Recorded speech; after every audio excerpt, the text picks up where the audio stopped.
We are continuing. Focus on the data layer, and inside the to-do we need a new package, probably called local. Oh no, we are gonna using remote first.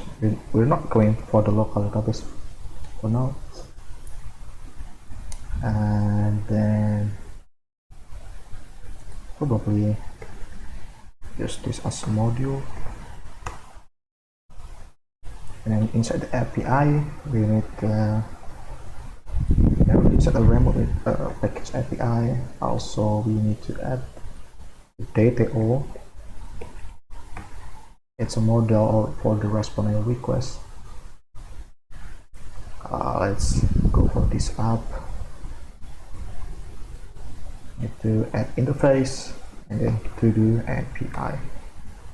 So if you are focusing to this put config, it's a http JSON server type code.com and / we need to get the to do, so it should be slash to-dos. It's a suspend function. I'm gonna has to do maybe. Has to do's. It's gonna be response. Use the retrofit response. It's a list of to do response. Wow, I need to add to the response first. Sorry. It should be a data class. It's a source name ID for ID. It's an integer. Source name. It's a title for title. It's a string. Let's check this. I forgot. It's called completed. This key, all this key should be the same like your in your response. Is completed. Okay.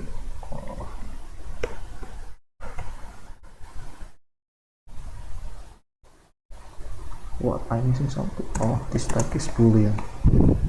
Okay, go to the response. It needs to be functional. Okay, was good. To close this, close all.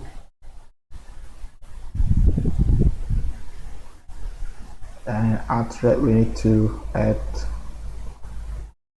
a big class to do remote source. This is the data source for the remote of to do. It's gonna be very long. Constructor private for to do API. It's a to do API. The suspend function. I will give it name as fetch to do's. Gonna return the best result. Expected success is to do entity. Sorry, to do entity. And the filer. Okay, I need to catch this. No interact exception. This is the general exception. And we create the API call here to do API.fetch to do's. If response is successful, and to create a file to do's is a mutable list of to do entity. Yes. Then response.body data. No. Response.body for each t. It's a to do response, right? So we need to do's.add to do entity, and then t.id, t.title, t.is completed. We need to probably I'm gonna return this. Return guess result.success it's gonna be to-dos. Here's the thing, we don't actually know what is the error response because JSON placeholder doesn't provide it.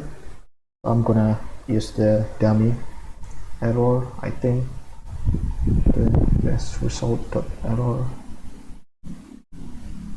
It's I'm gonna use failure, gonna be response dot code and also response dot message. If there is no internet connection, I'm gonna return base result dot error, and then failure.